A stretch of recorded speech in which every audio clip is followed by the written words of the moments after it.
الحمد لله وكفى وسلام على عباده الذين اصطفى أما بعد فأعوذ بالله السميع العليم من الشيطان الرجيم بسم الله الرحمن الرحيم والذي جاء بالصدق وصدق به أولئك هم المتقون صدق الله العظيم وصدق رسوله النبي الكريم ونحن على ذلك لمن الشاهدين والشاكرين والحمد لله رب العالمين اللهم صل على سيدنا ومولانا محمد وبارك وسلم وصل عليه اللهم صل على سيدنا ومولانا محمد وبارك وسلم وصل عليه.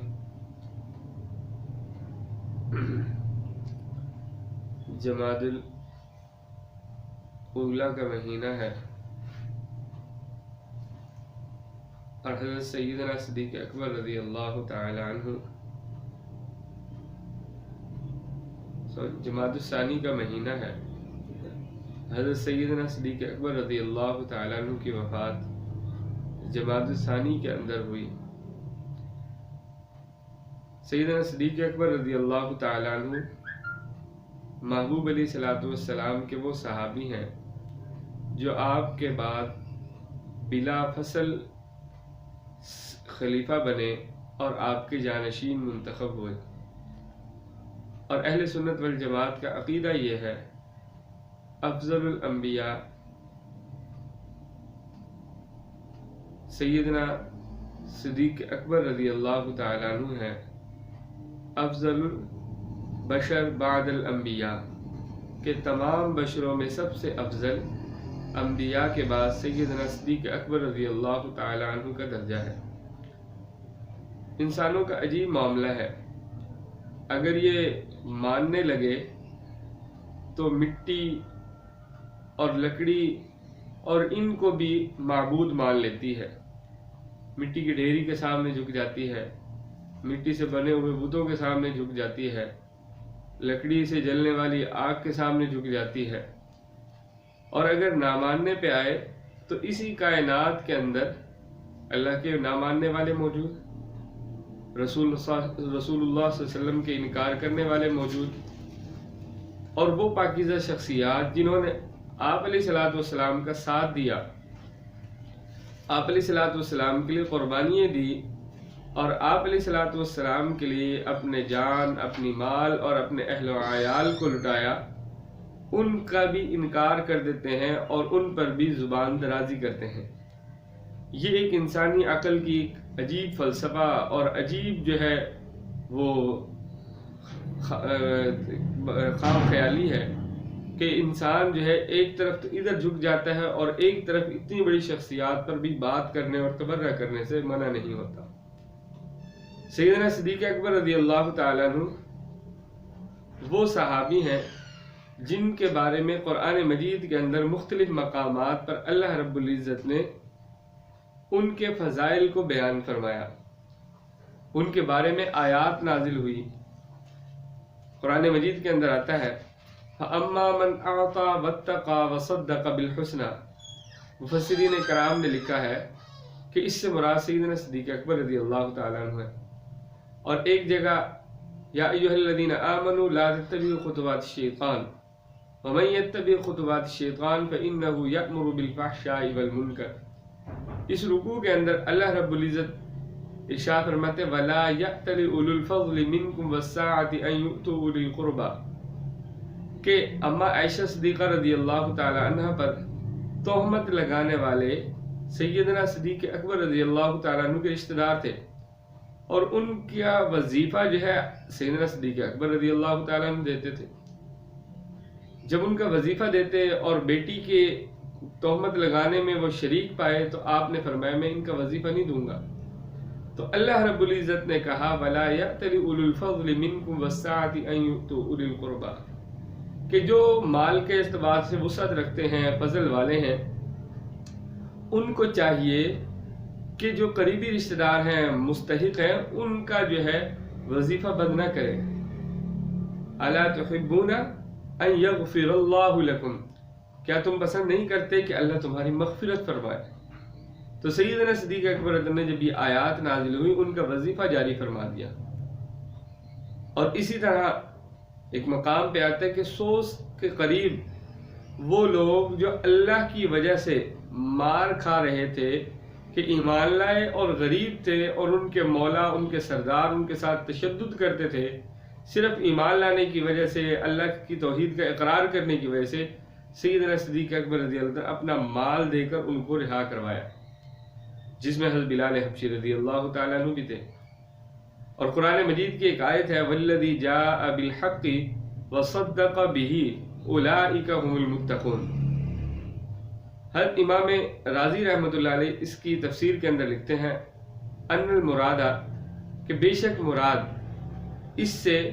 جاء بالصدق سے محمد صلی اللہ علیہ وسلم ہے. وصدق به ہوا ابو بکر صدیق رضی اللہ تعالی عنہ، کہ وہ جو تصدیق کرنے والا ہے آپ علیہ السلام لانے والے حق کو، اور اس حق کی جو اولن تصدیق کرنے والا ہے وہ سیدنا صدیق اکبر رضی اللہ تعالیٰ عنہ. اور دونوں کے فرمایا والذی جاء بالحق وصدق به اولئک هم المتقون، کہ یہی لوگ اللہ سے ڈرنے والے ہیں. اور متقین اللہ رب العزت کی قرآن مجید کے اندر جا بجا ان کے لیے انعامات، ان کے لیے اللہ کی طرف سے جو ہے وہ رحمتوں کا نزول، اور ان کے لیے اخروی زندگی کے اندر کامیابیاں، یہ قرآن مجید اس کے بارے میں بھرا ہوا ہے. اور ان کے تقوی کی گواہی رب کا قرآن خود دیتا ہے، اور آپ علیہ الصلوۃ والسلام کی زبان سے بھی ہے. آپ علیہ الصلوۃ والسلام نے حکم دیا کہ شلوار کو ٹخنوں سے اوپر رکھنا ہے. وہ تہبند یا وہ کپڑا جو ٹخنوں سے نیچے جائے گا وہ جہنم کی آگ میں جلے گا، اور یہ تکبر کی علامت ہے. تو آپ علیہ الصلوۃ والسلام کے سامنے سیدنا صدیق اکبر رضی اللہ تعالیٰ عنہ تشریف لائے. ان کے کمزوری کی وجہ سے تہبند اور شلوار جو ہے وہ ٹخنوں سے نیچے چلی جاتی تھی. تو آپ علیہ الصلوۃ والسلام نے فرمایا ابو بکر تو اس تکبر سے، اس سے بری ہے، تو نے جو دین کے لیے خدمات دی ہیں وہ تیری خدمات بہت بڑی ہیں. تو آپ علیہ الصلوۃ والسلام نے ان کے عاجز ہونے کی اور ان کے جنتی ہونے کی دنیا میں بشارت دی. اور محبوب علیہ الصلوۃ والسلام کے بعد یہ خلیفہ بنے، خلیفہ اول، خلیفہ بلا فصل. اور ان سے خلافت کا جو وعدہ لیا گیا آپ علیہ الصلوۃ والسلام کی وفات کے بعد سقیفہ بنی سعدہ کے اندر ان کی خلافت کا، یعنی وہاں پر مشورہ ہوا، اور اس کے بعد یہ خلیفہ منتخب ہوئے. آپ علیہ الصلوۃ والسلام نے، صحابہ اکرام نے بھی اس بات پر اتفاق کیا، اور اہل امت سب کا اجماع ہے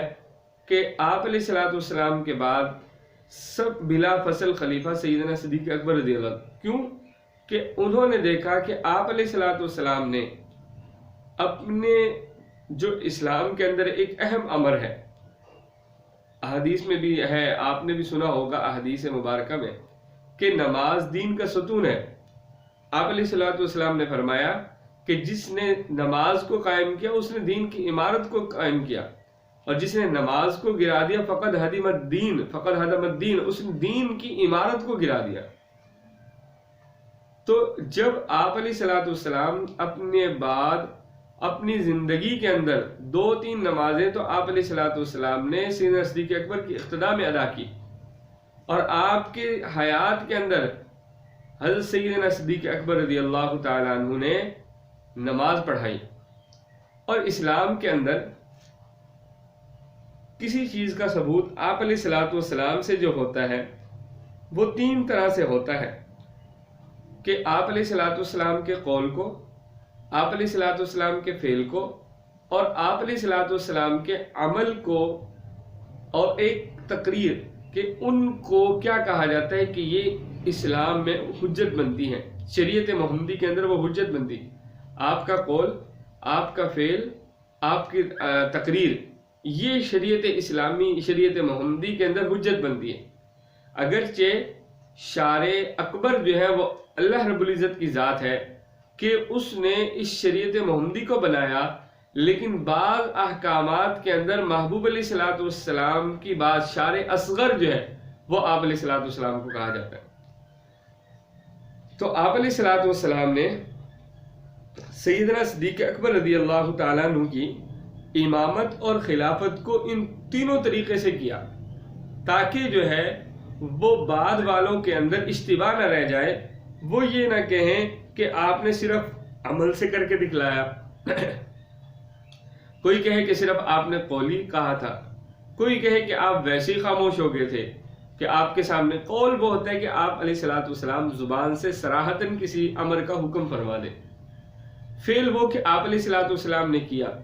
تقریر یہ کہ محبوب علیہ السلام کے سامنے کوئی کام کیا جائے اور آپ علیہ السلام اس پر سکوت اختیار کریں تو آپ کا خاموش رہنا اس امر کے جائز ہونے کی دلیل ہوتا ہے. تو سیدنا صدیق اکبر رضی اللہ تعالیٰ عنہ کی امامت نماز جیسے امر کے اندر کہ جب آپ علیہ الصلوۃ والسلام نے مصلی رسول سیدنا صدیق اکبر کو دیا تو اس کے اندر تینوں طرح کی دلیل بنتی ہے، قولی بھی، فعلی بھی اور آپ علیہ الصلوۃ والسلام کی تقریر بھی. تو اس کے بارے میں پہلی بات کہ آپ علیہ الصلوۃ والسلام نے ایک مرتبہ عصر کی نماز جب آپ بنو عمر بن عوف کی صلح کرانے گئے، اور ایک مرتبہ ظہر کی نماز ایام علالت میں، ان دونوں مرتبہ ابو بکر صدیق رضی اللہ تعالیٰ عنہ نے نماز پڑھائی اور آپ علیہ الصلوۃ والسلام کی آہٹ پا کر پیچھے ہٹ گئے. اور پیر کے دن صبح کی نماز کی دوسری رکعت آپ نے حضرت ابو بکر صدیق رضی اللہ عنہ کی اقتداء میں پڑھی، پھر آپ کا وصال ہو گیا. یعنی بالکل صراحتاً آپ علیہ الصلوۃ والسلام کا عمل دیکھے کہ آپ ظہر کی نماز ایک مرتبہ پڑھتے ہیں، ایک مرتبہ عصر پڑھتے ہیں، اور وہ جو پیر کے دن کی نماز ہے اس میں ایک رکعت سیدنا صدیق اکبر نے پڑھائی اور ایک محبوب علیہ الصلوۃ والسلام نے پڑھائی. اور تقریر اس طرح کہ حضور اکرم صلی اللہ علیہ وسلم ایام علالت میں 17 نمازیں پڑھائی اور آپ نے ان کو مقرر رکھا کہ ایام علالت میں آپ علیہ الصلوۃ والسلام کو پتہ چلتا تھا جب ہوش آتی کہ سیدنا صدیق اکبر نماز پڑھا رہے ہیں، لیکن آپ علیہ السلام کو پتہ چلتا اور آپ اس پر نکیر نہ فرماتے، خاموش رہتے، سکوت فرمایا. اور آپ کا سکوت بھی شریعت اسلامی، شریعت محمدی کے اندر ایک حجت ہے اور ایک دلیل ہے. اور اسی طرح تو ایک مرتبہ سیدنا صدیق اکبر رضی اللہ عنہ حضور نبی کریم صلی اللہ علیہ وسلم نے عرض کی کہ آپ علیہ الصلوۃ والسلام نے حکم دیا اما عائشہ رضی اللہ تعالی عنہا کو کہ اپنے والد ابو بکر صدیق رضی اللہ تعالیٰ عنہ کو حکم دیں کہ وہ نماز پڑھائیں. تو انہوں نے کہا کہ آپ کسی اور کو دے دیں، وہ رقیق القلب ہے اور وہ برداشت نہیں کر سکیں گے. آپ علیہ الصلوۃ والسلام نے پھر فرمایا یہ 3-4 مرتبہ آپ نے اظہار فرمایا اپنی زبان سے کہ آپ سیدنا صدیق اکبر کو کہیں کہ وہ نماز پڑھائیں. اور ایک مرتبہ فرمایا کہ جس جگہ پر امامت کے لیے صدیق اکبر رضی اللہ تعالیٰ عنہ موجود ہیں اور وہاں کوئی اور امامت کروائے تو اللہ بھی اس کو پسند نہیں فرماتے اور قوم بھی اس کو پسند نہیں فرمائے گی. یعنی اجماع امت جو ایک شریعت اسلامی کے اندر ایک حجت ہے، ایک دلیل ہے. آپ علیہ الصلوۃ والسلام نے فرمایا کہ میری امت لن تجمع امتی علی الضلالہ، کہ میری امت گمراہی پر جمع نہیں ہو سکتی.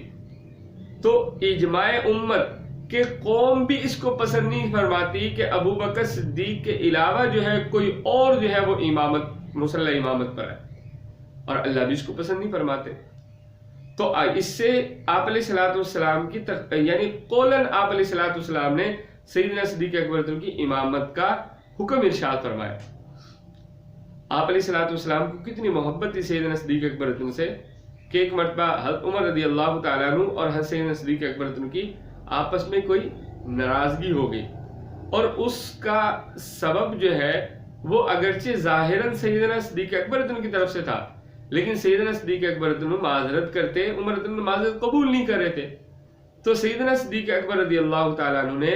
آپ علیہ الصلوۃ والسلام کی بارگاہ میں حاضر ہو کر عرض کیا کہ میرے اور سیدنا عمر رضی اللہ عنہ کے درمیان کچھ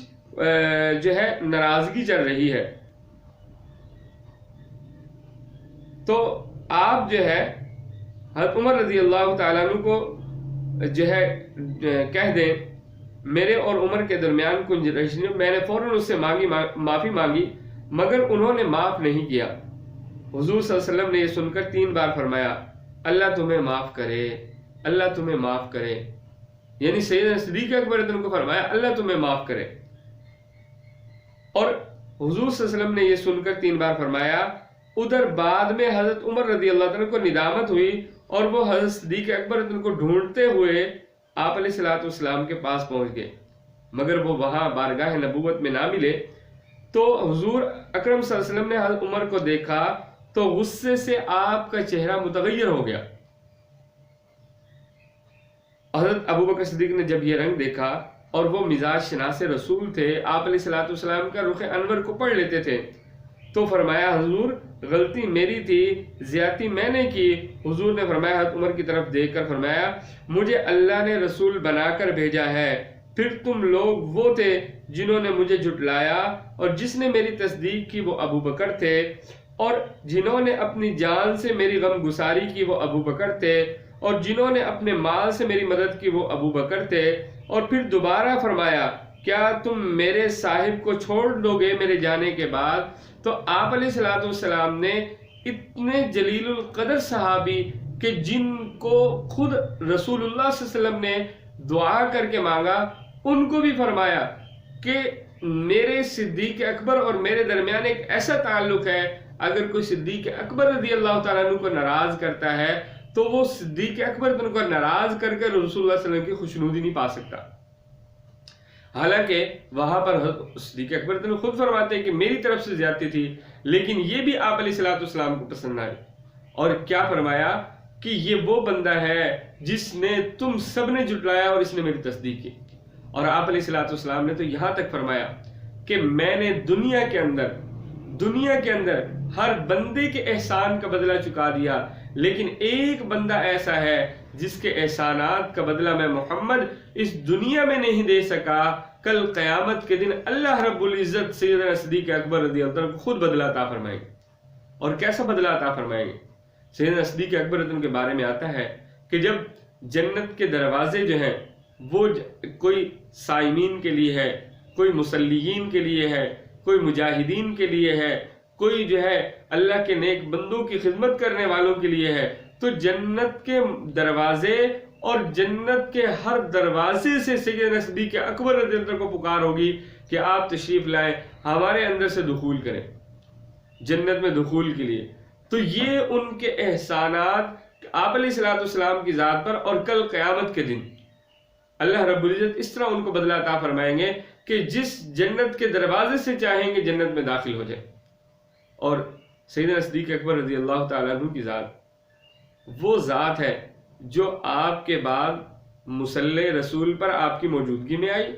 اور آپ کے بعد خلیفہ بلا فصل بنی، اور خلیفہ بلا فصل بننے کے بعد انہوں نے مسلمانوں کے آپ علیہ الصلوۃ والسلام سے عشق اور محبت کا حق ادا کیا، اور مسلمانوں کے ساتھ جو آپ علیہ الصلوۃ والسلام کا فرمان تھا ارحم امتی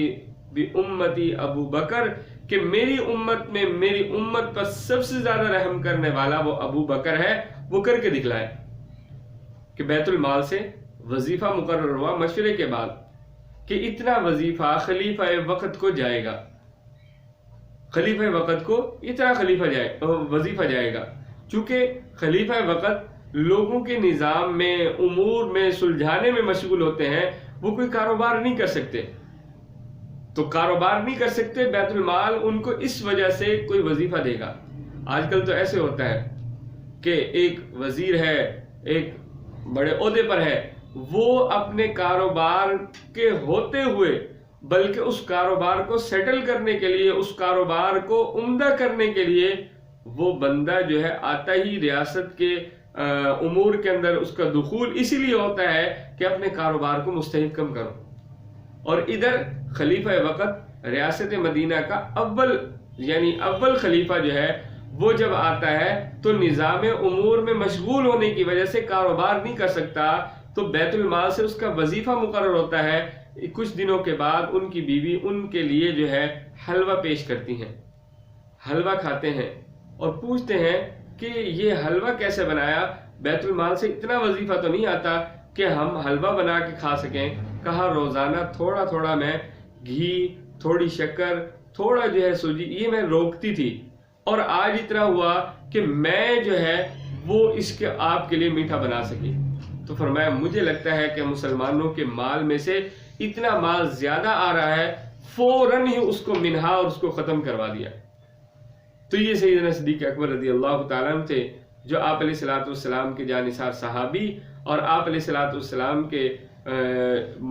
مخلص دوست، اور آپ علیہ الصلوۃ والسلام پر ہر چیز نشاور کرنے والے تھے۔ اللہ رب العزت سے دعا ہے اللہ رب العزت اس مقدس شخصیت کا ادب و احترام دل سے کرنے کی توفیق عطا فرمائے، اور تاریخی اوراق کو پلٹ کر ان پر تبرہ کرنا اور ان پر سب و شتم کرنے سے اللہ رب العزت محفوظ فرمائے۔ وآخر دعوانا الحمدللہ رب العالمین۔